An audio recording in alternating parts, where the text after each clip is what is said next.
الرحيم نحمده ونصلي على رسول الكريم. Alhamdulillah.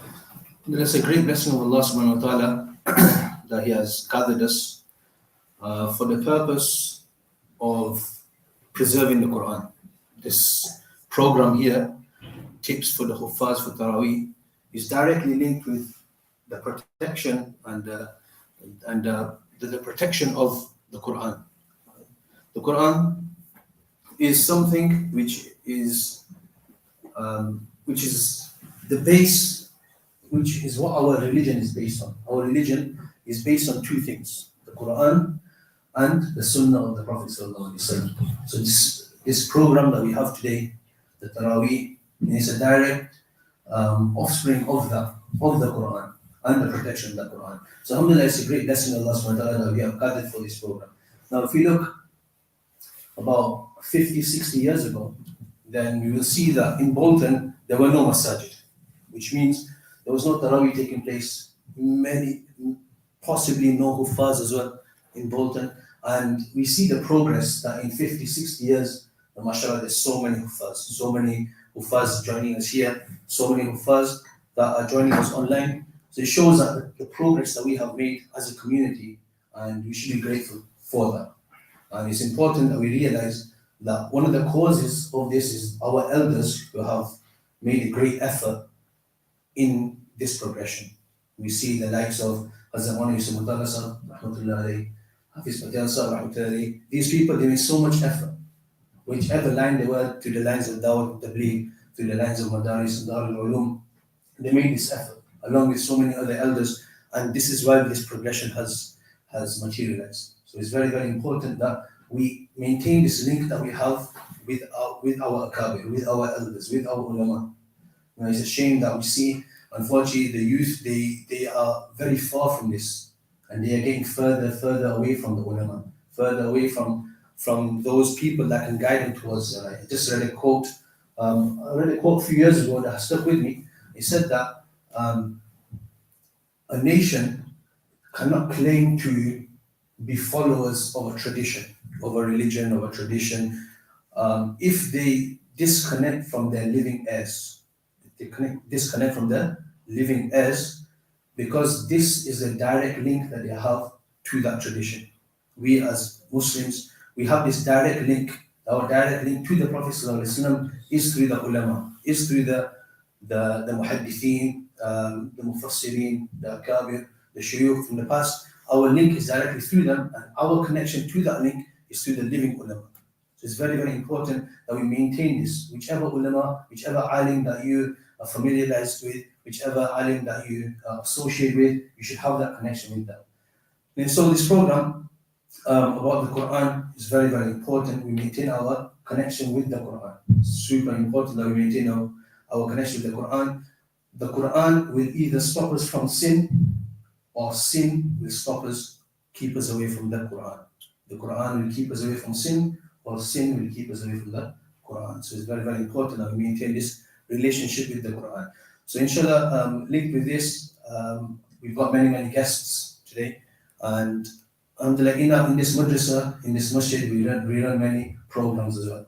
So our first guest, Mawlana Taylor Sahib, he teaches in one of our courses that we have, the Sanatain course. The Sanatain course is a 2-year course for those that have either finished from the normal madrasa system, or those that have not been in madrasa system for a while. We have two. We have the boys Sanatain class and the adult Sanatain class. Sanatain literally translates as 2 years. It's a 2-year course, just further Islamic education. So Manatala, he teaches 3 days a week, 1.5 hours each day. So alhamdulillah, Manatala, he teaches in this Quran, in this class, and we have many other courses, inshallah, that you know throughout the program as well. So inshallah, I'll call Mawlana Talha Taylor Sahib, who will inshallah start us off with the recitation of the Quran, inshallah.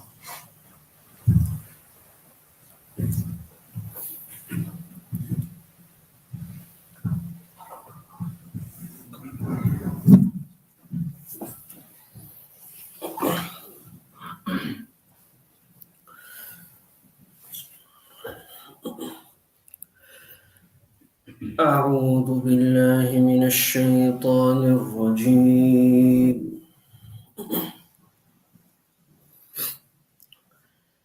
بسم الله الله الرحمن الرحيم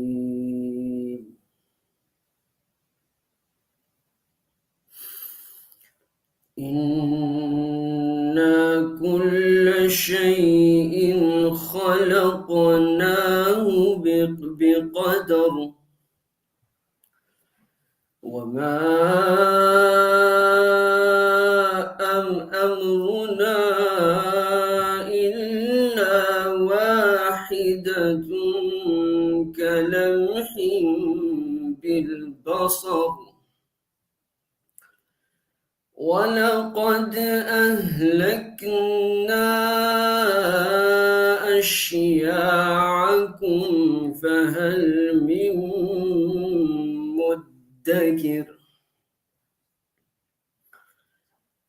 وكل شيء فعلوه في الزبر وكل صغير وكبير مستطر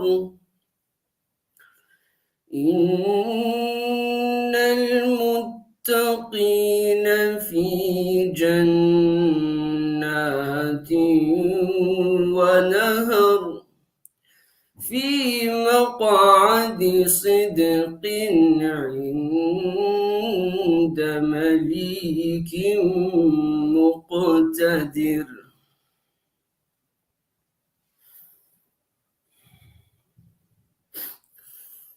إن المتقين في جنات ونهر في مقعد صدق عند مليك مقتدر بسم الله الرحمن الرحيم الرحمن علم القرآن خلق الإنسان علمه البيان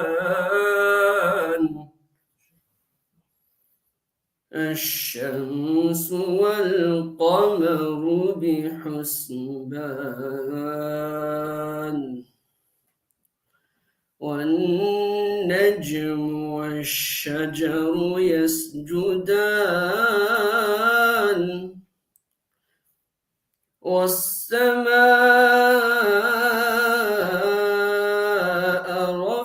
رفعها ووضع الميزان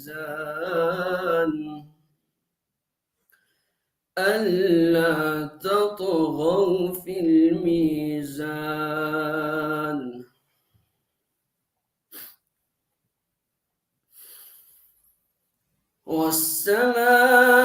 والسماء رفعها ووضع الميزان ألا تطغوا في الميزان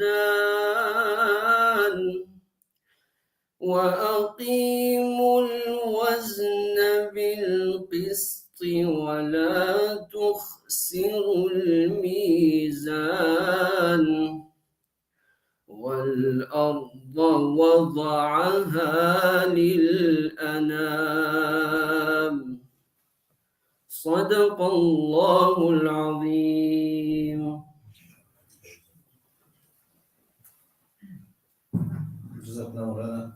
For the amazing recitation, may Allah subhanahu wa ta'ala accept Muhammad's recitation and make it a means of barakah for him in his wealth, in his voice, in his health. Inshallah, like I was mentioning before, along with the Sanateen program, we also have boys alim class that runs also. This is daily, Monday to Friday, and it takes place between 5 and 8 daily. So this is a full course like they do in the Darul Ulooms for the boys, and it goes from the first year all the way till the Bukhari class. So inshallah, one of our teachers is Qari Yusuf Sab, and inshallah he'll deliver our next speech. Inshallah.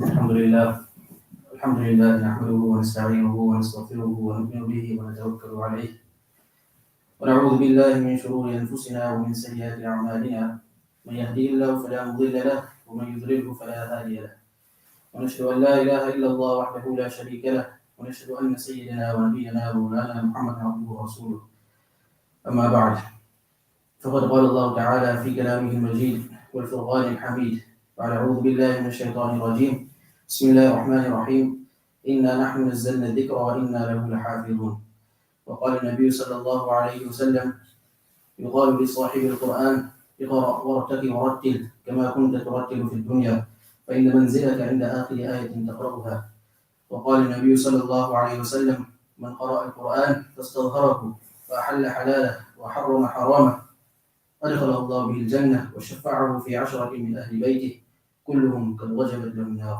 أو كما قال النبي صلى الله عليه وسلم. Alhamdulillah, it's a great blessing of Allah subhanahu wa ta'ala that He has brought us together in the masjid for the remembrance of Allah subhanahu wa ta'ala. Not only that, but the mention of His beautiful words, the Quran. Alhamdulillah, Allah subhanahu wa ta'ala has chosen many of us inside this gathering today and those listening through the facilities. Allah subhanahu wa ta'ala has granted us to be from those who are known as the Huffaz, those who are known as those who have memorized the Quran. So this is a very great ni'mah of Allah subhanahu wa ta'ala. Allah subhanahu wa ta'ala says in the Quran that إِنَّا نَحْنُ نَزَّلْنَا الذِّكْرَ, that we are the ones who have revealed the dhikr. Now dhikr here refers to the Quran. And then He says وَإِنَّا لَهُ لَحَافِظُونَ, and we are the ones who are going to protect it. So the protection of Allah, the protection of the Quran has been taken, the responsibility has been taken by Allah subhanahu wa ta'ala Himself. Now how does Allah subhanahu wa ta'ala protect His Quran? The answer is straightforward. The people who are sat here, the Huffaz. So Allah subhanahu wa ta'ala creates Huffaz from the people. He chooses those special people for the safeguarding of these words of Allah subhanahu wa ta'ala. Na'udhu billah, if one day, if people were together and destroyed all the Masahif, all the Qurans together, and there was no Quran left, then on that very same day, another Quran can be written out. Why? Because there's so many Huffaz here. So this is a great ni'mah of Allah subhanahu wa ta'ala. In the hadith as mentioned, يقال لصاحب القرآن, that you be said to the person of the Quran. Sahib al-Quran, Muhaddithin have mentioned here that this is person who is the Hafiz of the Quran. So يقال لصاحب القرآن اقرأ. You be said to him, read. اقرأ وارتقي, and advance. ورتل, and recite. كما كنت ترتل في الدنيا, just how you would recite in the dunya. فإن منزلك عند آخر آية تقرأها, for certainly your abode is going to be the last verse which you have recited. So a person who is a Hafiz and he's recited the Quran throughout his entire life and practiced upon it, then in the Akhirah when he recites, then it will be very easy for him to just recite and elevate his status into Jannatul Firdaus. So this is a very great virtue of Allah subhanahu wa ta'ala that He is going to bestow upon those who are Huffaz. Another hadith says that man qara al-Quran, whoever recites the Quran, فَاسْتَظْهَرَهُ, and he learns it, he memorizes it, فَأَحَلَّ حَلَالًا, and considers that which is halal as halal, وَحَرَّمَ حَرَامًا, and considers that which is haram as haram, أَدْخَلَهُ اللَّهُ بِالْجَنَّةِ, Allah subhanahu wa ta'ala through the means of the Quran will enter this person into Jannah. Not only himself, وَشَفَّعَهُ فِي 10 مِنْ أَهْلِ بَيْتِهِ, he will be able to intercede for 10 people in his family. كُلُّهُمْ قَدْ وَجَبَتْ لَهُ النَّارُ, for whom Jahannam was destined. So this person will not only be protecting himself, but he will be protecting 10 family members who were destined for Jahannam. So again, this is a very great virtue. Now, taraweeh is around the corner. So many people who are listening, many people who are sat here, then obviously they're going to recite taraweeh. So taraweeh is when after Isha Salah you stand 20 rakats, etc. You all know what it is. Now, a Hafiz will stand and recite in front of many people. Now, intention is very important when a person recites in front of other people. Why? Because shaitan is always there attacking. He wants to say that, oh, do it for this person. Your father's there, your ustad's there, your uncle's there. So do it to impress these people. So intention is very important, that our good actions, they are only to please Allah subhanahu wa ta'ala and no one else. So we need to make sure our intentions are clean throughout the a'mal that we do. So just to renew our intentions, we at the start of the intention we think, okay, this is definitely for Allah subhanahu wa ta'ala. In the middle is our intention, or what is our intention now? Is it still for Allah or are we trying to please someone else? So we renew the intentions for Allah subhanahu wa ta'ala. then at the end of the action, we intend that this is only for Allah subhanahu wa ta'ala. In another hadith is mentioned that إِنَّمَا الْأَعْمَالُ بِالنِّيَّةِ, that actions are according to their intentions. So a person will be rewarded according to his intentions. So if his intention is for to please the other people, then on the day of Qiyamah, Allah subhanahu wa ta'ala says that we go to that person who you're trying to please, who you're trying to impress, and go get the reward from him. So how is a person going to do this? Now, move on to the next point, is the preparation, to prepare for the taraweeh. There's a very famous saying in the English language that if you fail to prepare, then prepare to fail. If a person just goes and just stands on the musalla without looking over the Quran, without doing dawr, then he's bound to make errors, bound to make mistakes, and it's going to be very difficult for him to get through his rakats or however he needs to recite. So for this, planning is very important. So there's 3 P's you can break it down under. So number 1 is plan, number 2 is to prepare, and number 3 is to practice. Now plan, what do you plan? Obviously how many rakats we're going to read. And normally it's fixed. A person, if he's going to read 4 rakats, then for the full month he's going to read 4 rakats, 6 rakats, 8 rakats, 10 rakats, whatever it is. So obviously that plan is already there. We're going to read 4 rakats, whichever quarter, whichever half, whatever we're going to read is normally the same order every day. So we need to plan on what we are reading. Then the next step is we need to plan on what rukus we are going to read in which rakat. For example, a quarter split of maybe 3-4 rukus. So in the first rakat, how much am I going to read? Second rakat, how much am I going to read? Third rakat, fourth rakat, etc. So a person has an understanding of where he's going to do ruku, where he's going to start the next rakat. Because if a person just walks in and says not planned anything, then he could start his salah and then he gets up from the second rakat, he forget where he's left off. So after all the dawalin, I say he's stuck. Because you know, so you have to wait for the lukma. Obviously, to get lukma in taraweeh, those who are Huffaz and read taraweeh, is not a nice thing. It's something which hurts you at the end. You don't like mistakes. So this is something which is people need to take care of. And then the third point in preparing is how do you learn? So there's something called formational zone learning. So now, what is this? A technical term. So first we need to understand what we are going to read. So let's say, for example, there's 3 rukus, or there's 6 sides, or however many pages you are going to read. And according to how well you know your dawr, you split that quarter up into different zones. For example, a person is not a very pakka Huffaz, he just finishes Hifz, he's not done his dawr yet, but he's reading taraweeh. So then let's say he's reading a quarter, then he break that 1 page into, let's say, 2 or maybe even 3. Or if it's really bad, then 1 ayah at a time. So that half a side, another half a side, or even if it's 1/3 of a page, another third. So he breaks a page down. And then he'll do something which is known as the powerful 7 method. So now this is just an experiment, this is just a tried and tested method of a way to learn as advice. Obviously people learn however they want to learn, but this is just a little bit of a like an example. So now, what is this powerful 7? So what it is that you're going to recite this portion or this zone that you created for yourself 7 times. The first time it is going to be a normal nazara, just looking inside, like a warm-up. Second time, again, another nazara, but this time we're going to look at where every single word is. Allah is here, Ida is there, Malaika is there. So we need to picture where every single word is. And then the third time again, another nazara. Now this one, we're going to understand that where we make our mistakes. For example, when you're in Hifz class, then Ustad normally gets a pencil, sometimes even a pen, and marks the mistakes down. So these mistakes, normally a student in Hifz will make it time and time again. Alhamdulillah, I'm a Hifz class Ustad, I mark mistakes, and then that same mistake we made for the next 3-4 days. And then when it comes for dawr, it's still there. So these mistakes are once they are made, it's very difficult to get rid of. So we need to understand how to get rid of these. So obviously the pencil line will be there. So you look inside and say, okay, this is my mistake. I need to make sure I don't make this mistake again. So this is the third time when you're going to read. So this is the mistakes. Then the fourth time, we need to make sure that all the tajweed rules are there. So whether that's ikhfa, izhar, mad, guna, whatever it is, we make sure that everything is there and is perfect. The fifth time we're going to read it, we're going to do the waqf and the ibtida. Where we're going to stop, where we're going to start. If the ayah is very long, we're going to stop in the middle of the ayah, where we're going to return and start again from. So waqf and ibtida is also very important in tajweed. You can't just stop in any random place and carry on in any random place. It's very important where a person does waqf In the Quran, normally the rules of waqf are written there. So the la, the qaf, the meme, etc. It's all there to read. All the rules are also in the back of the Masahif. If you look in the South African prints, you find everything there. So to do this is very important as well. Because sometimes when a person does waqf in a different place and it carries on, then the whole meaning changes. And sometimes the namaz will even become fasid. So it's very important to take precaution of this. And then the sixth time you're going to read the same portion is going to be like a 50-50. So you're going to be looking out, looking in, looking out, looking in.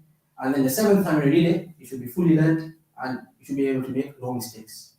Now, so this is the first zone. So you do that for the second zone, and then you merge them together, then the third zone, and then you do a whole quarter like this. So yes, obviously it's going to take time, but when we go on the musalla, we need to make sure that the dua that we're praying is solid. Because praying to someone once not in namaz and you're praying in namaz is a completely different story. Those who are Huffaz, they'll tell you. If you pray a dua to someone sat down, you might make no mistakes. But as soon as you stand on the musalla, you're noticing that you're making mistakes. Why? Because obviously there's fear of the people behind, confidence levels are very low. So if a person's door is solid, then even if he makes the mistakes, then he's able to rectify them himself. He doesn't need to wait for the rukma at the back. So this is one preparation method. And then we move on to some conditions before a person starts salah. So number one, purity is very important. Not only you're leading yourself, but there's people behind. So if your namaz is not correct, then everyone else's namaz is not correct. If their namaz is not correct, they're going to get questioned, and obviously you're going to get a sin for it. So wudu, ghusl if needed, everything should be proper. And another thing is very important is a mas'ala known as istibra. Many people are unaware of this. What it is when a person urinates, then sometimes in the passage there's still a little few droplets left behind. People are unaware of this and then they stand up and then they do wudu and then later these droplets they come out. So once these come out, I say namaz, wudu is broken. Wudu is broken, namaz is not going to be done. Your namaz is not going to be done, all the musalli, the whole majma's namaz is not going to be done. So you'll be questioned for this. So it's very important. In many ways, fuqaha have written how to do istibra, whether that's wrapping the tissue around it, going for a walk around the area wherever you are, or even coughing, or lying down, whatever it is, whatever suits you best, you should do it. So this is something which is very important. So cleanliness, that's one thing. And another point is that when we go to lead salah, then we should try to wear our best clothing. White jubba if possible, apply a little, smell nice, and look representable, look nice. You don't just like get whatever scruffy jubba is, not iron, anything, jump on the musalla, people think when leaving salah is not even ironing his clothes. So this is something which is a person should take care of. And another point is that our libas should be correct throughout the entire year. As hafiz, people look at you. They say, oh, he's a hafiz, he's not got a jubba on. Why should I wear a jubba? And then sometimes the hafiz will just come to the masjid at the time for taraweeh and only then he'll wear his jubba. After that, I see him during the day, he's wearing normal trousers, t-shirt. And this is something that the majma, the people that you are leading, they're very picky and they look at everything. So this person leading us in taraweeh, but his clothing is not proper, his hair is dirty, his beard is not even proper. So all these things, they have to be there, you have to take care of this. And then obviously the conditions in salah. So we need to refresh the fara'id of salah, what's faraz, what's wajib, what are those things which will necessitate sajda sahwa. So many Huffaz are there, they need salah, they don't know the rules of sajda sahwa. When does sajda sahwa become wajib, when does it not become wajib, and they don't do it. So namaz will be questionable then, what sunnah in salah, etc. And to recite in a nice tune, melodious voice. Obviously this again, you have to take care of your intention as well. A good tune obviously is very nice to hear, but if your intention is to please the people, then that is also something which is questionable. So intention of the tune and to pray nice is something very good. And to take time in your posturing, ruku, sajda, because obviously there's elderly people behind. So if you just quickly go and pray your subhanallah al-azim, subhanallah 3 times, then by the time you finish, the elders are not even going into the position. So it's very important to take care. So at least 7 times, 9 times maybe. So take your time, don't rush. And in the tashahhud, normally what people do in taraweeh, they just pay tahiyyat. After the tahiyyat finished, assalamu alaikum wa rahmatullah, that's it, next 2 rakats. Or you should pray Du'a Sharif, dua, take your time, there's no rush. It only takes another 20 seconds. According to Imam Ahmad, rahimahullah, it's wajib to read Durood Sharif as well. So to take these things into consideration is also very important. And just to finish, there's a quick khulasa that obviously we should schedule our day. If we are reading Taraweeh, make a timetable for ourselves. When are we going to read? If I have school, I won't be able to read at these times. If I have college, work, etc. Then you structure a timetable for yourself. After Fajr, I'm normally free. After Maghrib, after Isha, I'm normally free. So you learn your things in these times. And then you plan your rukus, where you're going to do rukus, whatever portion you're going to learn. And then the 7 things I told you, the way to recite 7 times. And if possible, look at the translation as well. So whatever part you are reading, just quick read of the translation and just understand what's being said. And using the translation, when you're reciting, you can make your voice low or high. Again, intention is also important in those areas.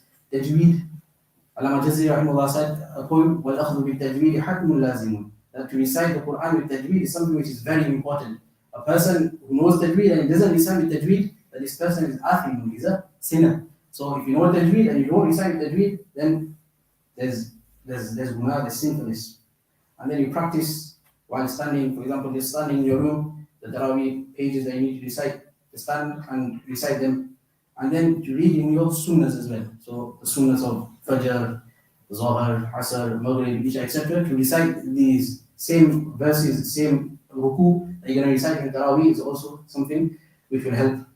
Shaykh Yunus rahimahullah, whenever a Hafiz will go to him and he find out that he's a Hafiz, he'll ask him that, do you read your Quran in Salah? And if he says no, and he says that, don't do this. Quran, you should recite it in Salah as much as you can. As a Shaykh rahimahullah ta'ala in the month of Ramadan, one para he would read every day 30 times.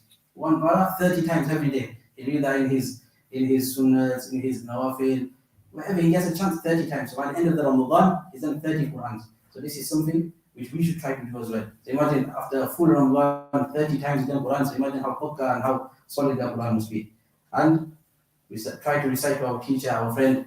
And after Maghrib Salah, we should read our portion in Awabin. So the 6 rakats, the half of Awabin. So you have 4 rakats, obviously choose whichever 6 you want to read. And then just read your whole portion, however you're going to pray in Taraweeh, wherever you're going to do ruku, wherever you're going to start the next rakat, then this will be very beneficial.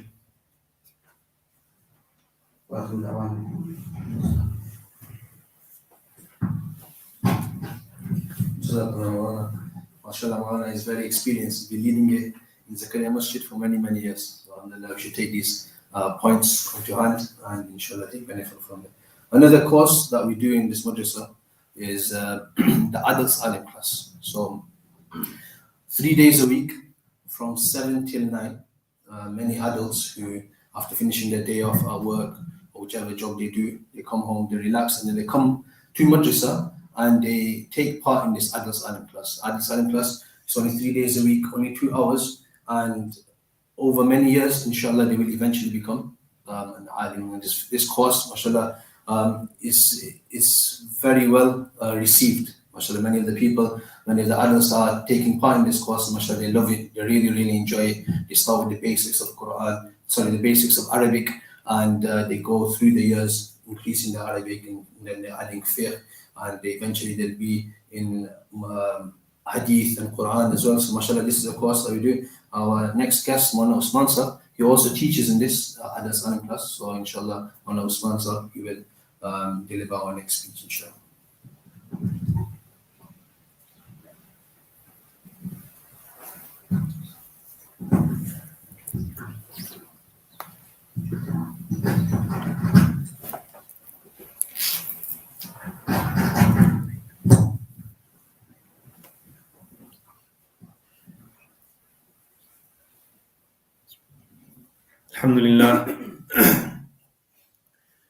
الحمد لله حمدا كثيرا طيبا مباركا فيه مباركا عليه كما يحب ربنا ويرضى جل جلاله، والصلاة والسلام على رسوله المصطفى وعلى آله وأصحابه ومن اهتدى، أما بعد.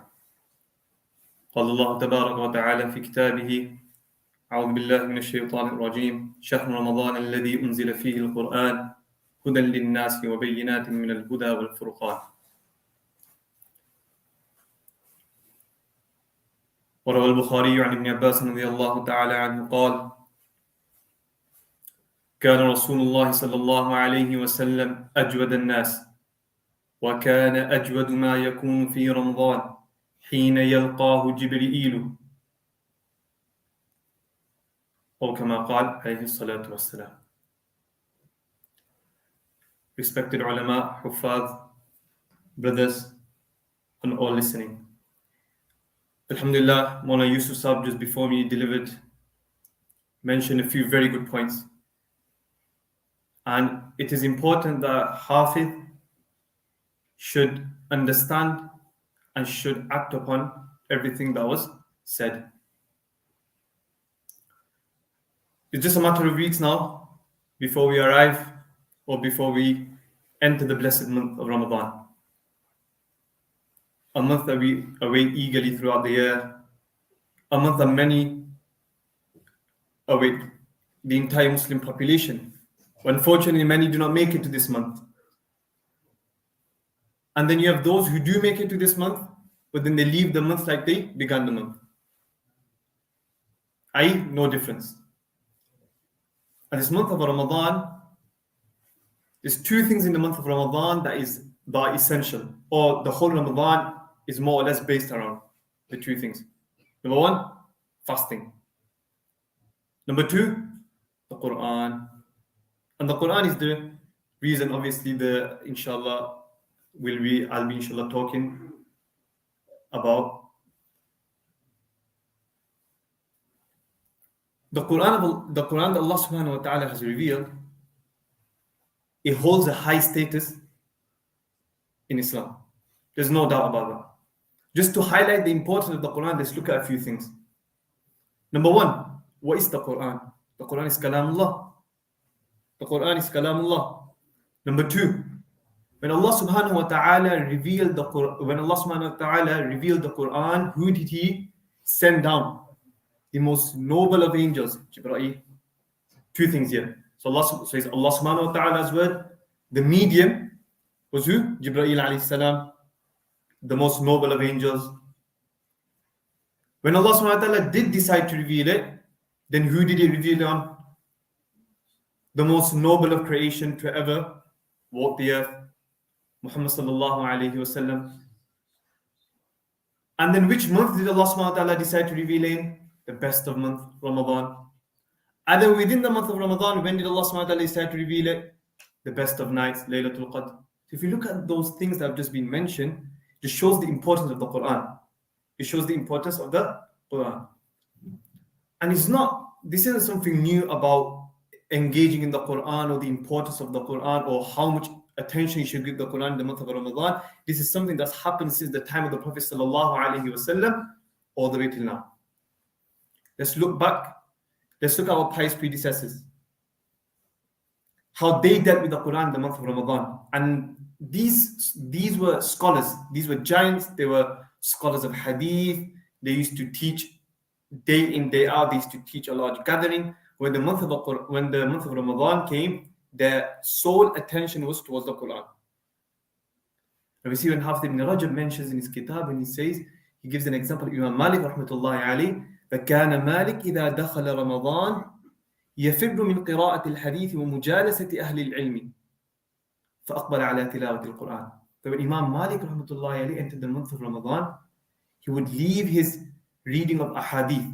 He would leave the gathering of the people of knowledge, and he would turn towards the Quran and he would recite the Quran. Similarly, let's look at Imam Sufyan al-Thawri. When the month of Ramadan entered, ترك جميع العبادة. He left all actions. فأقبل على تلاوة القرآن. And his sole attention was the tilawat of the Quran. So it shows the importance that the Quran has been given. Now, once we understand and we acknowledge the importance of the Quran, we have to now give its due importance. How do you give the Quran its importance? Many ways: reading, contemplating, acting upon it, teaching it. But the month of Ramadan, you can say more or less specific to reciting. And let's look at the state of our pious predecessors when it came to the Quran. Imam Shafi rahmatullahi alayhi used to finish 60 Quran outside Salah. in the month of Ramadan, outside Salah, he used to finish 60 Quran. Imam Abu Hanif rahmatullahi alayhi, same has been narrated in regards to him. Look at Imam Bukhari rahmatullahi alayhi, he used to finish a Quran every night, and then every three, and then he used to read in Taraweeh. After Taraweeh, he used to read in Salah, he used to read more Quran, and that Quran he used to finish every 3 nights. So one Quran every day, and then every 3 nights another Quran as well. So the minimum or the least we can do, or less, before even the Huffaz, the people who are not Hafid, they should at least aim to do one Quran is a must.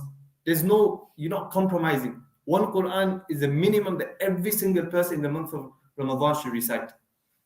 And as a Hafid, then you should be reciting much more than that. The whole reason you've memorized the Quran is so that you're continuous in its recitation. You're continuous in its recitation.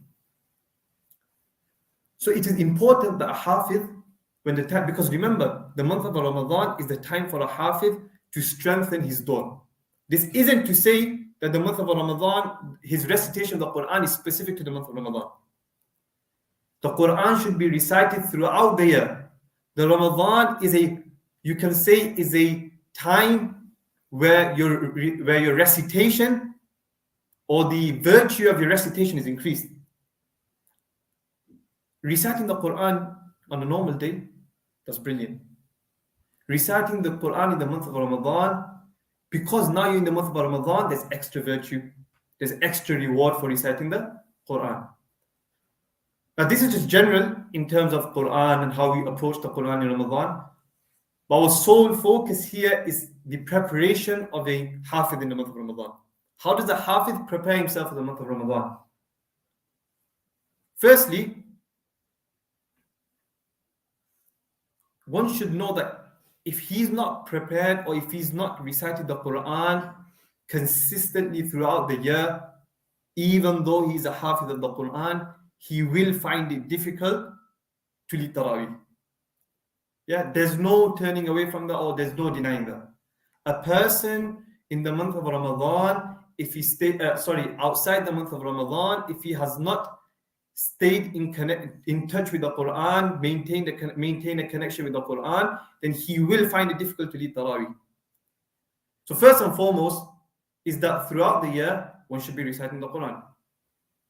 As a Hafid, throughout the year, one para daily, you should at least minimum, if you're a Hafid, then it's said that you should at least recite 3 juz a day. 3 juz as a Hafid, but 3 juz might be a bit difficult. 1 juz should be a minimum. So every month you're finishing 1 Quran. So by the time Ramadan comes, you'll have a good amount of khatams that you'll have done. So now once the month of Ramadan has come, he has to now how does a Hafid prepare in the month of Ramadan? Firstly, we see how many, for example, you see how many rak'ats you need to do first. Yeah, so you've been given, you have to do 4 rak'ats in Ramadan. You have to do 8 rakat Taraweeh in Ramadan. So what do you do now? Number 1,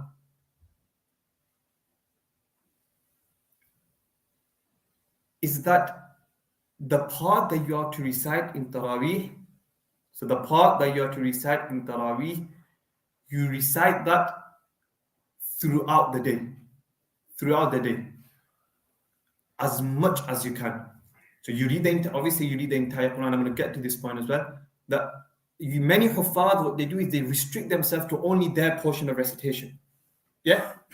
So if they have, say, a quarter para or half para, that's it. Quarter, half para, that's how much they're going to recite Ramadan. No. As a Hafid, 1/4 or 1 para, wherever the masjid is following, whatever tartib or the principle the masjid is following, based on that, a Hafiz should be reciting that portion every single day. Because it could happen that when you're leading Taraweeh or you're leading with few other people, one person makes a mistake. And if you've not learned that, then who's going to give him the luqma from behind? Who's going to rectify his mistake? Number 1. Number 2, if you're not going to be reading anyone else's, or if you're not going to be reading the entire portion, you just restrict yourself to your portion, come at the end of Ramadan and you won't even have a complete Quran that you finished. Is that understood? So we have to make sure that when we are leading Taraweeh, that when our portion that we have to recite Taraweeh, we don't restrict ourselves to learning that only. You learn the entire thing. You learn. It could happen last minute, the Hafiz rings up, I can't lead today, I'm not feeling well. you have to go. And that's where the issue, that's when people start panicking. If you had prepared beforehand, if you learn everything beforehand, then there's nothing to worry about. Number one. Number two is that the portion you have to recite in taraweeh, make sure you read that to someone. Preferably your ustad, preferably to another person who's hafiz, or if that's not possible, then to a person who's not hafiz. But whatever you do, make sure you read that to someone. Because what happens, sometimes you'll have a mistake and you won't be familiar with the mistake because you're just reading and it just goes past you sometimes. But when you read to someone, that mistake will appear. Now you know what mistake you've got, then you'll avoid making that mistake in taraweeh. That's the second most important thing that you need to do. Number three. Now let's say a hafiz goes into the musalla and he starts leading. Once he starts leading, no matter for how many years you've been doing taraweeh, could be 5 years, 10 years, 15 years. Yes, gradually your confidence levels start to grow. But this is more, if you're within your first few years, every time you go onto the musalla, then you will always have that musalla fear. Then you could be leading for many years. But the way you handle that is very important. Because once a person goes into the musalla, he starts reading, he makes one mistake, the most important thing is you don't panic. The minute you start panicking, because remember, you've made a mistake, now there's only two possible outcomes. Number one, you panic and it gets out of hand. Number two, you remain composed and you carry on reciting. Either way, you still have one mistake. Yeah, either way, you still have one mistake that you've committed. Now, it depends on how you react to that. So if you make a mistake and straight away you start panicking, straight away you start, your mind going, oh, why did I make this mistake? I should have made this mistake. And your mind goes to all sorts of places. At that time, that's when, what happens? You start, after 2 months, you make another mistake. After one mistake, don't forget about it. Yes, you shouldn't be making a mistake. You should prepare so well beforehand that you should avoid any mistake. But we're humans, we'll make mistakes. So if you do make a mistake, don't panic. If you make a mistake, don't panic. Just carry on with the flow. Don't lose your momentum. Carry on reciting. And then obviously after, when you go, then you can obviously see why you went wrong. That's for after. But whilst you're in actual salah, you need to avoid that. Another thing is that many times when we are leading taraweeh, or many times when we are, say someone else is leading taraweeh and we're behind, this is common, we see it a lot. That the person who's giving a mistake, he doesn't do it in the correct manner. Remember, look, if a person is leading a musalla, and if you're a hafiz, then you know exactly how that person must be feeling. Yeah? There's immense pressure, there are people behind him. The bigger the masjid, the bigger the pressure. So if you're in a big masjid and you've got people leading taraweeh, and you've got a person leading taraweeh and you're behind him and you're one of the Huffaz there to lead taraweeh, to take a mistake out, you need to make sure when you're taking the mistake out, you take it out in the correct manner. And what do I mean by the correct manner? Number one, it should be clear. A lot of time I see when a hafiz makes a mistake, the hafiz behind, he'll mumble it. So if he makes a mistake, ya'manun, ta'manun, clear. So it's I'm not saying this so that you can show people, like, oh, I know I'm the one taking the mistake. No, it's always good for the hafiz who's leading taraweeh. He understands. Because if he doesn't understand it, he's just going to make the same mistake again. And then another person will give him a mistake. And then if he still doesn't understand, everything will just go all over the place. So when you're leading taraweeh, when you're giving the mistake, make sure you are clear. Make sure you are clear. Another thing is that I see this a lot, or I've heard about it a lot as well. You don't see a lot, but you heard it. The minute the hafiz is leading taraweeh, when he's behind, he's reading his own stuff. Yeah, he's reading his own stuff. And a lot of the you can say the newbies, the one that start, they do this quite a bit. Yeah, so the hafiz is reading the Quran, and mashallah, this hafiz is at the back, he's reading. And this is one of this khilaf, this is one against the adab of the Quran. Because what does Allah subhanahu wa ta'ala say in the Quran? وَإِذَا قُرِئَ الْقُرْآنِ فَاسْتَمِعُوا لَهُ وَأَنصِتُوا. When the Quran is being recited, listen to it attentively. Listen to it attentively. If you just sit there reading behind, number one, you're getting guna, because obviously you're not listening to the Quran. Number two, you're just going to put yourself into model, because a lot of times, if you're reading, you end up making mistakes that you're not even supposed to make. Because you're reading it so much and you're like, you're like, oh, I need to make sure, I need to keep making sure I'm getting it right, and eventually you end up making a mistake, and then then that's why then you see all the Huffaz, and then you keep putting on and looking at the Quran every time 2 seconds before namaz, every 2 rakats they're trying to look at what mistake they've got. So you need to avoid that. Another thing is that when a Hafiz prepares for Taraweeh, he should allocate a time. When should I revise for the Quran? When should I revise? So make one. It shouldn't be like throughout the Ramadan 30 days you have a random schedule. So one day you learn this time, next day you learn this time. If you have a proper tartib set, then what happens? You're able to follow a certain momentum. The best, and to be honest, the best time a Hafiz can learn his Dawn is probably at night time. Obviously, I think majority of the people leading Taraweeh, after Taraweeh, they're awake till Sahri anyway. They're awake till Sahri anyway. Some might not, but let's say those that are should actually learn their next day Taraweeh stuff that night. So his portion that he's going to recite just continue. And the night, and this is something that's proven from the hadith of Prophet sallallahu alaihi wasallam, that when did the Prophet sallallahu alaihi wasallam used to revise the Quran with Jibreel? في كل ليلة من رمضان. Every month in Ramadan, فيدارس القرآن. Every night in the month of Ramadan. So showing that, because at the time of night, you're away from your other activities, no pressure on work, this and that, you're away, everyone's asleep, and you can solely concentrate on what you're reciting. So at night time to revise is the best.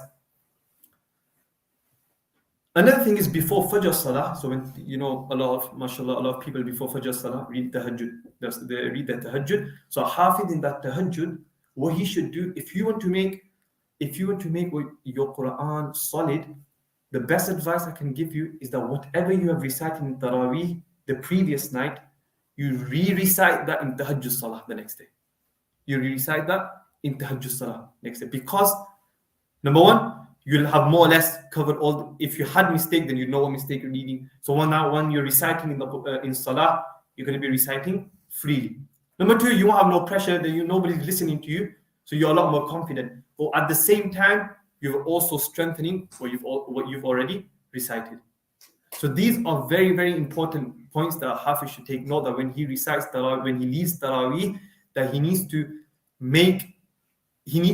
have a set timetable. Yeah, and I can't give you a timetable because every person will be different. Each person will have a different method of learning. So according to whatever method that's best for you, you need to make a timetable around that. So for example, or I can only read the Quran, or I can only learn my part properly after Asr Salah. If that's the case, then make your plan such that after Asr Salah, you've got no other occupation. Quran is the only occupation you have. So these things shouldn't be deemed light. Yeah, very important. Preparation for a Hafiz is something that nobody really acknowledges, or majority is the Hafiz himself does not acknowledge this thing, does not acknowledge the importance of preparation. Yeah, and Mawlana Yusuf have mentioned a thing before as well, that in Sunan and Nawafil you should make a habit of reading, especially like I said, your portion that you're going to recite in Taraweeh. Make a habit. If you've got no school, because this Ramadan first 2 weeks you're off school, so you have plenty of time. So you have time to read before Dhuhr. If you wake up, you have your 4 sunnahs. In your 4 sunnahs, you can pray, break it down into 4 parts. If you got 4 rakat, and pray there. If you've got, like Mawlana Sahib said, after Maghrib Salah Awabin, you can pray in Awabin. The more you recite in Salah, the easier it will be for you to actually recite in Salah when it's your time. So the more you're reciting in your other Salah, in your other Nawafil, the easier it will be when you get onto the Musalla. So may Allah subhanahu wa ta'ala allow us to act upon what has been said. May Allah subhanahu wa ta'ala allow us to prepare. That's how we should prepare. And may Allah subhanahu wa ta'ala allow us to reach the month of Ramadan with salama and afiyah. Wa akhiru da'wana alhamdulillahi wa Jazakallah. Osman Sahib was talking about the elders, mashallah, reciting 60 Quran, doing 60 Quran khatams in one night, and you might think, this is too much, this is amazing. How can we might think, this must be back in the days, we can't do all this kind of stuff. But mashallah, there are some people still now who can do this kind of recitation. There's a Maulana from Bolton as well. He probably won't like me mentioning his name, so I won't do. Mashallah, he 3 khatams of the Holy Quran in 18 hours. 18 hours. He sat down, he set a day just for the Quran, He started reciting from the beginning. When he started, 18 hours later, he finished 3 Qurans. Yes, it is still possible. It is still possible in this day and age. It's just if we make the time, if we think of it as possible, then it is possible. So we shouldn't think of it lightly, and we should set our targets high, and inshallah we'll be able to reach them. Next, inshallah, Maqam Talha Taylor Sabagan, inshallah, he will recite Nasheed for us, and then inshallah we'll move on to the next speech.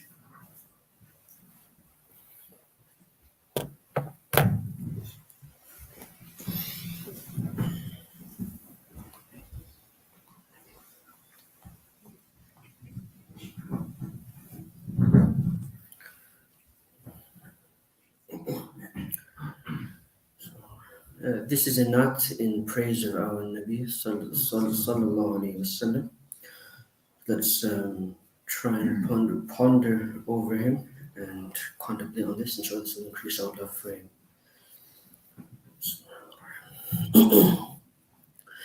دل میں عشق نبی کی ہو ایسی لگن دل میں عشق نبی کی ہو ایسی لگن رو تڑپتی رہی دل مچلتا رہے زندگی کا مزہ ہے کہ ہر سانس سے زندگی کا مزہ ہے کہ ہر سانس سے یا محمد محمد نکلتا رہے یا محمد محمد میں کہتا رہا یا محمد محمد میں کہتا رہا نور کی موتیوں کی لڑی بن گئی آیتوں سے ملاتا رہا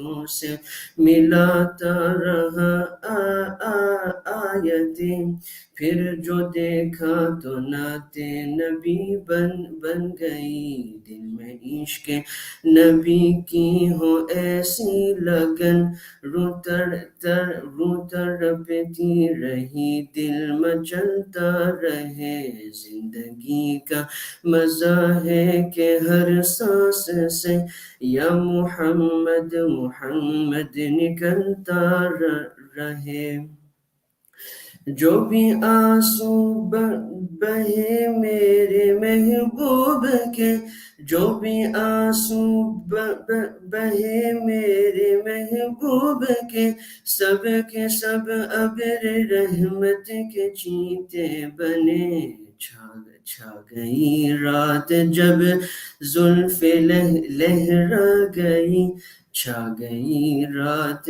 جب زلف لہرا گئی جب تبسم کیا چاندنی بن گئی دل میں عشق نبی کی ہو ایسی لگن رو تڑپتی رہی دل مچلتا رہے زندگی کا مزہ ہے کہ ہر سانس سے یا محمد محمد نکلتا رہے جب چھڑا تذکرہ ان کے رخسار کا جب چھڑا تذکرہ ان کے رخسار کا والضحا پر لیا والقمر کہہ دیا سورتوں کی تلاوت بھی ہوتی رہی سورتوں کی تلاوت بھی ہوتی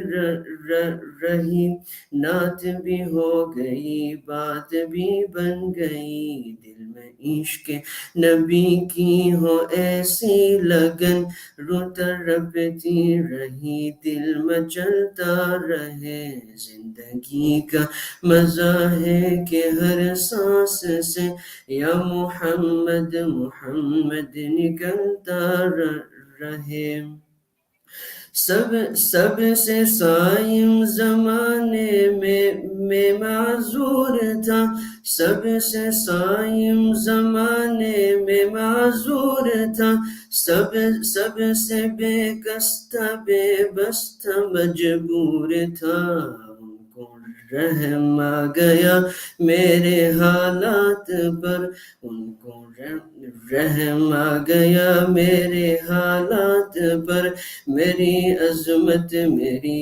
बेबसी बन गई, दिल में इश्क नबी की हो ऐसी लगन, रोता रबती रही दिल मचलता रहे, जिंदगी का मजा है कि हर सांस से या मोहम्मद मोहम्मद निकलता रहे.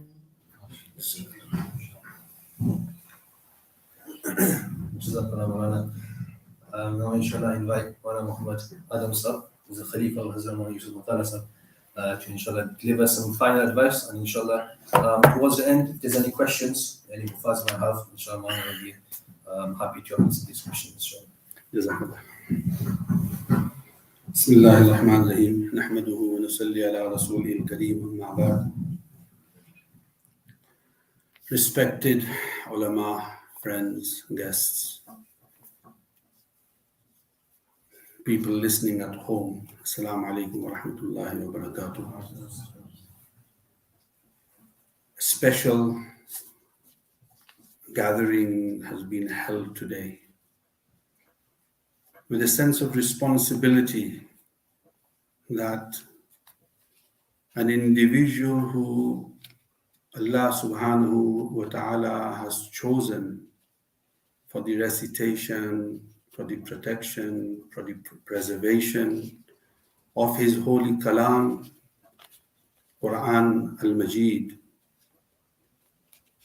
to ponder, to think, to plan ahead. I got a congregation in which we, through our experiences, guide and advise the custodians, the guardians of the Holy Quran. Before me, I've just come here really to conclude.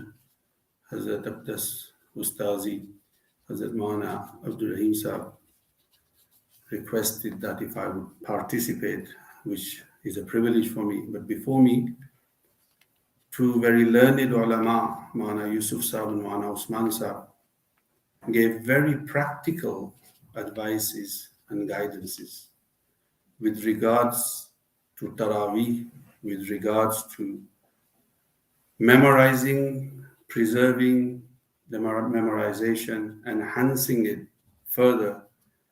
Through their experiences, they've gone through that particular path of hifz and sacrifice, and then leading taraweehs. And now, alhamdulillah, Allah subhanahu wa ta'ala has chosen them to teach the Quran too. So through their experiences, the invaluable guidance and advices they have given, I really don't have further much to say, but it's important we understand. Our crowd today are the Huffaz. We are talking,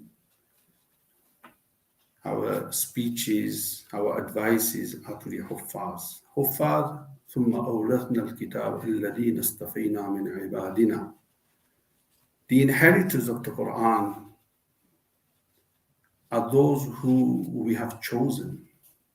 It's not by choice. We don't have that choice to be the custodians or the guardians of the Quran or the muhafiz and hafiz of the Quran. Allah subhanahu wa ta'ala has put a system in place in which He chooses certain individuals for them to be the custodians and the guardians of the Quran. And until these people, through these people, that the Quran will be recited and preserved, the sun will come out.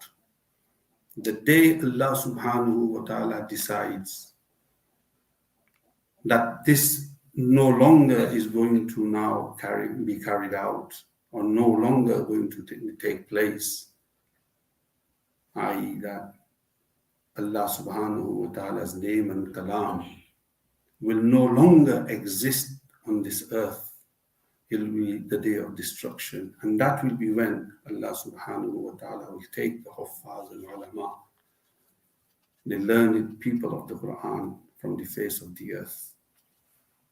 Which means that if we just start a list of the blessings and mercy and favors of Allah subhanahu wa ta'ala on us, if we had a flip chart here and we started writing, we had a brainstorming session here, the list would carry on, the day would finish, the night would come, the night would go in the morning, but that list would not wait. But then if we were asked that out of all those in'amats, ihsanat, blessings and mercies of Allah subhanahu wa ta'ala, what would come in the top 10? What would come in top 3? What would come on top of the list after our iman would be the Quran. The Quran is the miracle, living miracle of Allah subhanahu wa ta'ala on this earth. Every ummah that has come until Isa alayhi salam and then Huzur sallallahu alayhi wasallam, every ummah was given a special sign from Allah subhanahu wa ta'ala. Numerous signs, but in particular certain signs which the Anbiya alayhi salatu wasalam had and was given by Allah subhanahu wa ta'ala. The most obvious, the most transparent, the most open miracle of Allah subhanahu wa ta'ala given to Rasulullah sallallahu alaihi wasallam is the Quran, which will be alive until the day of judgment. And now these Huffaz, who Allah subhanahu wa ta'ala has chosen for the memorization, recitation of the Quran, how privileged they are. What an honor that is. But like any rule on this world, that a person has a role. And this role of this Hafiz in the month of Ramadan will be of a leader, of an imam. A role which was the highest of roles of Rasulullah sallallahu alaihi wasallam, the imam, that nobody was able to substitute that role in the presence of Rasulullah sallallahu alaihi wasallam. In fact, when Rasulullah sallallahu alaihi wasallam was in Mi'raj, every Nabi that came on the face of the earth, all the Anbiya were present, but when it came to leading the Salah, Rasulullah sallallahu alaihi wasallam took the lead. Imagine the role of the Hafiz. One of the highest esteemed sunnah of Rasulullah sallallahu alaihi wasallam, practices of Rasulullah sallallahu alaihi wasallam, imam, and Allah subhanahu wa ta'ala, because of the barakah and the blessing of the Quran, now Allah subhanahu wa ta'ala has made you a leader, an imam. But with this role comes a responsibility. And with any responsibility, there is accountability. And I think that is very important for us to understand this, who are Huffaz Allah subhanahu wa ta'ala has chosen for the protection and preservation of his deen and given them this blessing of Quran, that the month of Ramadan and the excuse of taraweeh should be a base for the Hafiz. In this room, if there are 10 Hafiz, 20 Hafiz, every Hafiz will be different to the other Hafiz as far as their memorization and their remembrance of the Quran is concerned. One's capacity might be that they can recite one para, one juz of the Quran. Another's capacities might be they can read 3 juz of the Quran. One could be 5 paras, as Mana just mentioned, of a Hafiz who recites the Quran 3 times, from front to back, off memory, in 18 hours, 6 hours he recites the whole Quran. Different capacities. no matter where you stand on that particular list, we should have a target in our lives with regards to our Quran. And if I was to be talking and addressing the Huffaz who have become Hafiz recently, last year or the year before,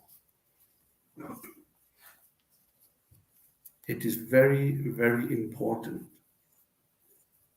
that when you complete your hifz, you continue doing, in our terminology, door, the repetition, the reading of the Quran continuously for at least minimum 5 years. Minimum. This is the guidance that we were given by our Ustaz, Hazrat Maulana Farooq Sahib, who was the lead Ustaz in Hibs in Darul Bari back in the 70s and 80s. That once you complete your Quran, now the first thing you do is the coming Ramzan, you don't leave your madrasa. You continue with your door. That's whether it continues with your ustaz, whether it continues with a friend or colleague, or with another ustaz, but you make time and you continue with that for at least 5 years. At the same time, Ramadan is an opportunity for taraweeh. We find every excuse not to read taraweeh, not to lead taraweeh. Again, it's your capacity to read 4 rakats, to lead 4 rakats, lead 4 rakats. And have a target, build on it for the next and following year to increase it to 8 rakats. From a quarter juz to half a juz. But what is a must here? Continuous repetition on door of the Quran during the year, every single day. And you're increasing on your recitation. If your capacity was half a para after hibs, you do 3 doors, 5 doors of half para, but then you continue and build on and make it a para. Turn it into 2 paras. If you're getting 5 mistakes, your target should be 2 mistakes to 0. 12 months have gone now, Ramadan has come. You led 4 rakats Taraweeh previous year. Now your target has to be at the end of last Ramzan, that next Ramzan, I have to lead Taraweeh and I have to lead 8 rakat Taraweeh. If you can't find a position, a place in your local masjid or your masjid in your neighborhood, Alhamdulillah, family and friends, there's loads. You can get hold of 5, 10, 15, 20 in your own house or somewhere and lead 8 rakats. And systematically, if you led the first 4 rakats, now you're reading the next 4 rakats. So it's a cycle. So your target is that your capacity is quarter para, 4 rakats. Your target should be in 4 years to complete the whole Quran. Whether it be 4 rakats every year, and going through that cycle, after 4 years, in the 5th year, you should be able to recite 20 rakats. That can only be achieved, this can only be done if you have a starting point. You go back, reflect after 5 or 10 years, and you've done none of that. You made your GCSEs excuses. You made your A-levels excuses. You made other excuses. There's no place in the masjid, then your position will not have changed after 5 years from the position when you left your hibs class. Along with this, these are practical things which both our Maulanas gave. On a daily basis, Quran, mashhur hadith, famous hadith that you listen many times, heard many times. Quran is like a camel in a desert. If you don't tie it, he'll run away. Meaning of tying the camel here means that you have to recite the Quran excessively. That is the key, secret, whatever you want to call it. You have to read the Quran continuously, excessively, abundantly. And Ramzan, I said to you, is mentioned to you that it's an excuse. Allah subhanahu wa ta'ala has blessed us with Ramzan, many reasons, but Quran should be a starting point for especially the newly Huffaz who have become Hafiz. And that para, that quarter juz, that half a juz that you are learning, that's your target for the day. Recite it 5 times a day. And recite it, you get sunnats in Fajr, in Zuhr, in Asr, in Maghrib and Isha. If it's that one para you're learning, that one quarter you're learning that day, or that one half you're learning that day, or that one para you're learning that day, distribute it in the rakats of your nawafil of your 5 times. So if you were to conclude on this, for an hafiz, it's not just a Ramadan, you wake up, you do your taraweeh and then you forget about it. It's an all year round thing.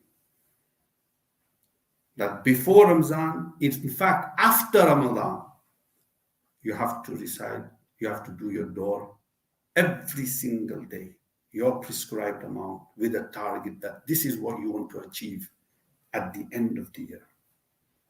And your target for your life should be that I should be able to, bi-iznillah, with the mercy and help of Allah subhanahu wa ta'ala, sit here, start from Surah Fatiha, Alif Lam Mim Zalik al-Kitab, and read the whole Quran up to Al-Nas in one sitting without a mistake. That's my target and my achievement of my life. That is, and I'm going to start my journey now.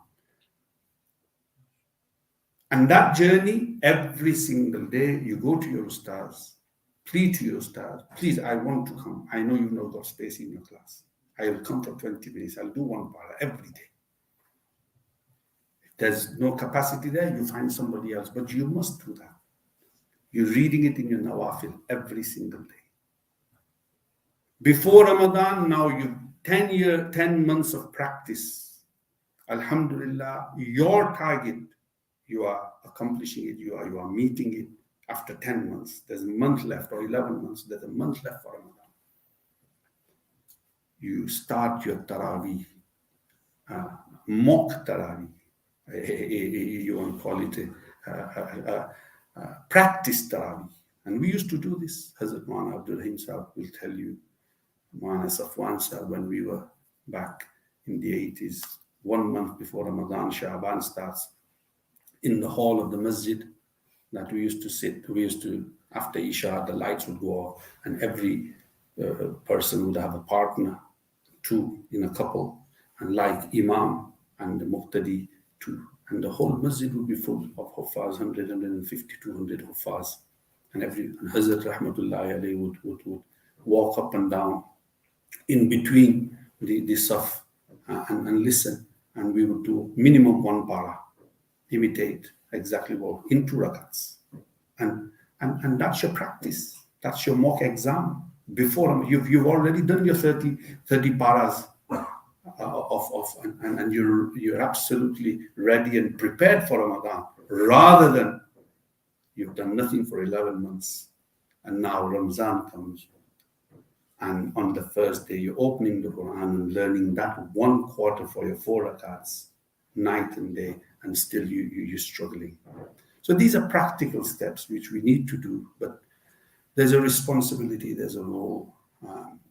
We have to understand the achievement that Allah subhanahu wa ta'ala has made us achieve by memorizing the Quran. And Allah subhanahu wa ta'ala, as I mentioned to you, the existence of this earth is because of the Kalima and the Quran.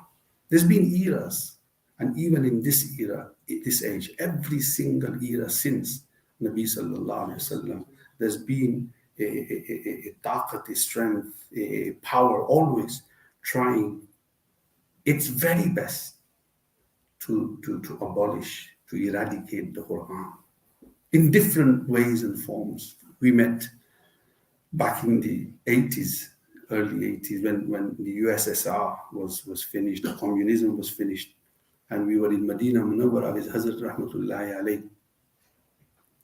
And it was the last 10 days of Ramadan, and we were in Masjid al-Nabi, and some satis of Jamaat who came from Russia came to Medina Munawwara, and they were in Jamaat, and Hazrat Maulana Sayyid Khan Sahib Rahmatullah Ali, who was the Amir of Jamaat at that time.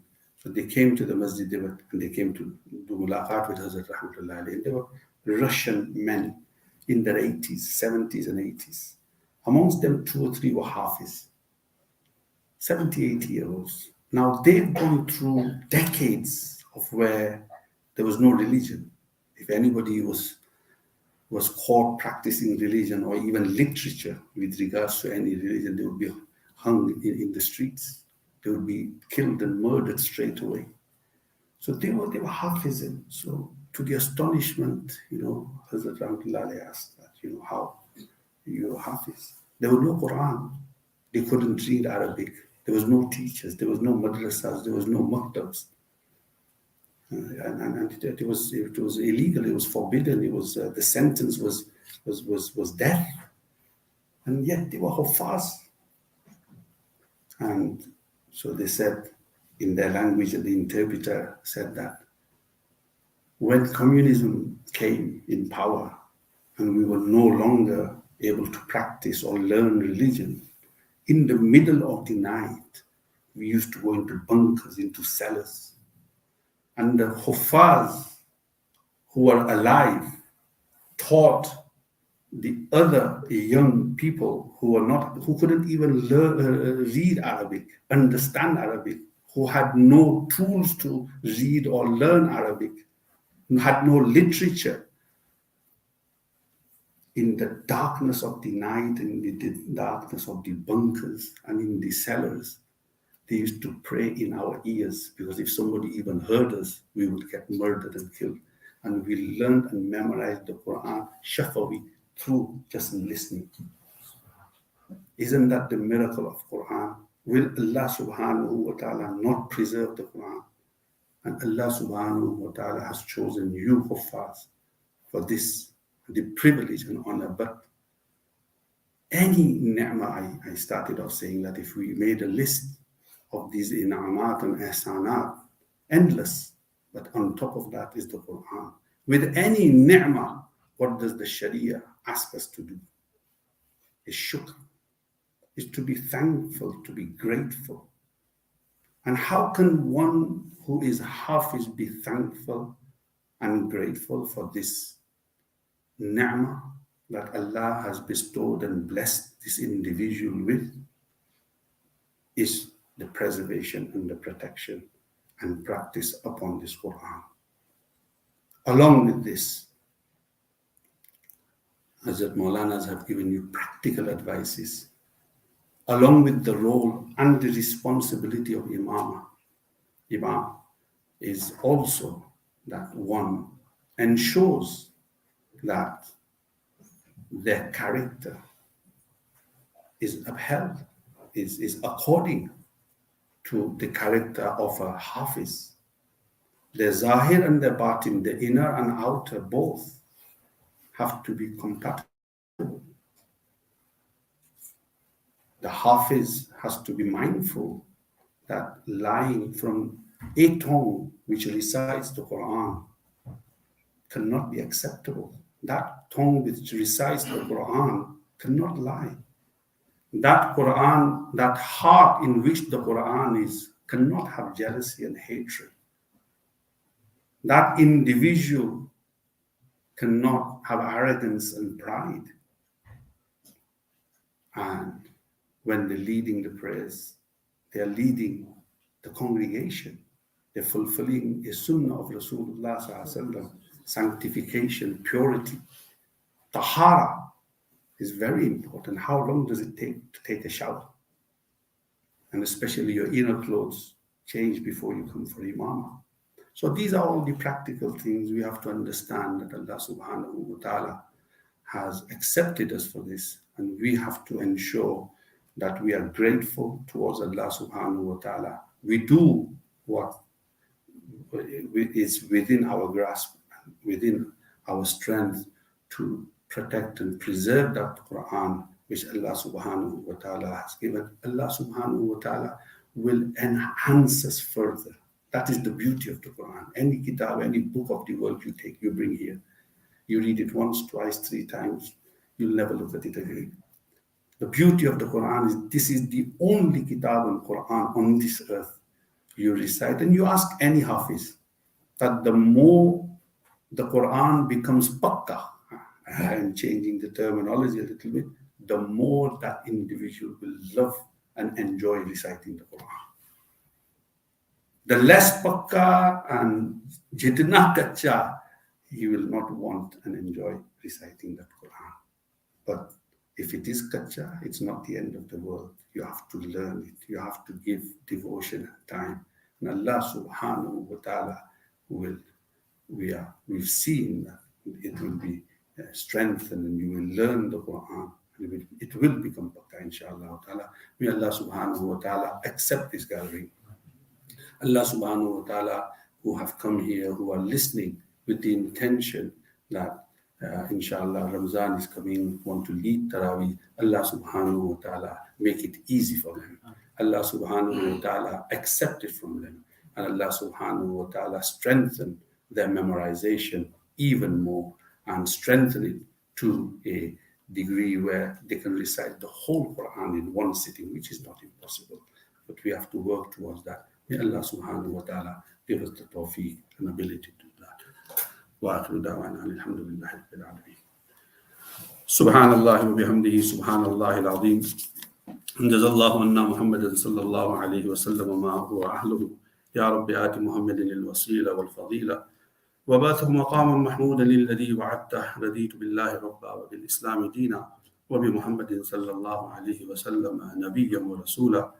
اللهم احشرنا في زمرته واجعلنا من أهل شفاعته، وأحينا على سنته وتوفنا على ملته، وأوردنا حوضه واسقنا بكأسه غير خزايا ولا نادمين ولا شاكين ولا مبدلين ولا فاتنين ولا مفتونين. آمين يا رب العالمين. اللهم لك الحمد ولك الشكر بالإسلام. اللهم لك الحمد ولك الشكر بالإيمان. اللهم لك الحمد ولك الشكر بالقرآن. اللهم لك الحمد ولك الشكر بالمال والأهل والمعافاة. اللهم لك الحمد حمدا كثيرا ولك الشكر شكرا كثيرا. اللهم لك الحمد كثيرا كما تنعم كثيرا، ولك الشكر كثيرا كما تهب كثيرا. اللهم ارحمنا بالقرآن واجعله لنا إماما ونورا وهدى ورحمة. اللهم ذكرنا منه ما نسينا وعلمنا ما جهلنا، وارزقنا تلاوته آناء الليل وأطراف النهار، واجعله لنا حجة يا رب العالمين. اللهم اجعل القرآن ربيع قلوبنا ونور صدورنا وجلاء أحزاننا وذهاب همومنا. ربنا تقبل منا إنك أنت السميع العليم، وتب علينا يا مولانا إنك أنت التواب الرحيم. اللهم إنا نسألك من خير ما سألك منه نبيك وحبيبك محمد صلى الله عليه وسلم، ونعوذ بك من شر ما استعاذك منه نبيك وحبيبك محمد صلى الله عليه وسلم. أنت المستعان وعليك البلاغ، ولا حول ولا قوة إلا بالله العلي العظيم. سبحان ربك رب العزة عما يصفون، وسلام على المرسلين، والحمد لله رب العالمين.